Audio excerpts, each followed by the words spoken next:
Laporan PBB menunjukkan 1 dari 2 anak di dunia mengalami kekerasan. Pandemi COVID-19 tidak menyurutkan kasus kekerasan pada anak, hanya mengubah pola kekerasan dengan meningkatnya perundungan di dunia maya.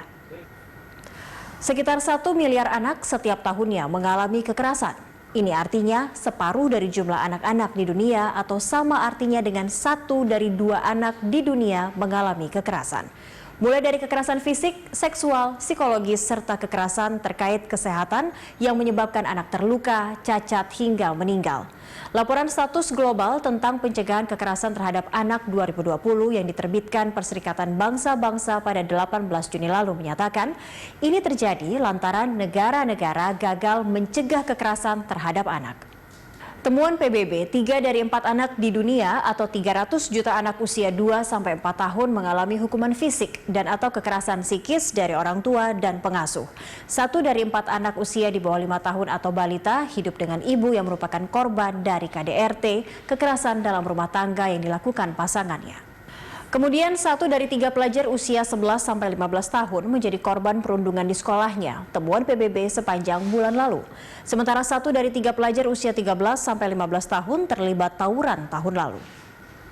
Sekjen Organisasi Kesehatan Dunia WHO, Tedros Adhanom Ghebreyesus menyatakan tidak ada toleransi untuk kekerasan terhadap anak. Laporan itu disusun bersama oleh WHO, UNICEF, UNESCO, serta perwakilan khusus Sekretariat Jenderal PBB tentang kekerasan terhadap anak dan kemitraan untuk mengakhiri kekerasan. Laporan ini memetakan kemajuan di 155 negara yang menerapkan kerangka kerja Inspire, yaitu 7 strategi untuk mengakhiri kekerasan terhadap anak. Inspire, 7 strategi mengakhiri kekerasan anak yang dirumuskan PBB adalah implementasi dan memperkuat penegakan hukum, norma dan nilai sosial, lingkungan yang aman, dukungan orang tua dan pengasuh untuk mengakhiri kekerasan anak. Kemudian juga strategi memperkuat pendapatan dan ekonomi, layanan untuk merespon dan mendukung agar kekerasan anak berakhir, serta pendidikan dan keterampilan hidup atau life skills. 7 strategi ini di sejumlah wilayah terbukti mengurangi kekerasan anak. Dari 7 strategi Inspire, hanya akses ke sekolah melalui pendaftaran yang menunjukkan kemajuan paling baik. Sebanyak 54% dari 155 negara melaporkan kemajuan ini. Sementara terkait layanan dukungan pada korban kekerasan, sebanyak 32-37% negara menganggap korban dapat mengakses layanan dukungan. 26% negara memberikan program dukungan orang tua dan pengasuh. 21% negara memiliki program untuk mengubah norma berbahaya dan 15% negara menyediakan lingkungan fisik yang aman untuk anak-anak.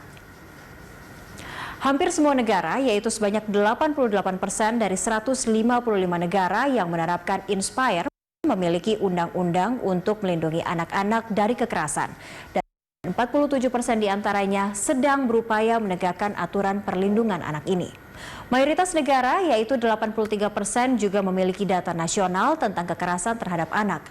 Namun hanya 21% yang menggunakannya untuk menetapkan garis dasar atau baseline dan target nasional untuk mencegah dan menghadapi kekerasan terhadap anak. Kemudian sekitar 80% negara memiliki rencana aksi dan kebijakan nasional untuk mencegah kekerasan terhadap anak. Tetapi hanya 1/5 yang memiliki rencana yang sepenuhnya didanai atau memiliki target terukur. Lambannya rencana aksi ini diantaranya karena persoalan dana dan kapasitas profesional yang tidak memadai. Laporan status global tentang pencegahan kekerasan terhadap anak 2020 yang diterbitkan PBB ini juga mengingatkan negara-negara akan dampak dramatis COVID-19 yang juga mengubah pola kekerasan antar pribadi. Pandemi menurunkan laporan soal kasus pembunuhan dan cedera akibat kekerasan anak. Turunnya kasus ini karena ada penguncian wilayah dan pembatasan sosial. Namun penguncian yang diikuti penutupan sekolah meningkatkan potensi perundungan di dunia maya dan eksploitasi seksual seiring meningkatnya penggunaan internet. Laporan tentang eksploitasi seksual anak secara daring yang diterima National Center for Missing and Exploited Children pada April 2020 mencatat terdapat 4,2 juta konten eksploitasi seksual anak yang didistribusikan atau diakses. Jumlah ini meningkat 2 juta dalam sebulan dibandingkan data pada Maret 2020.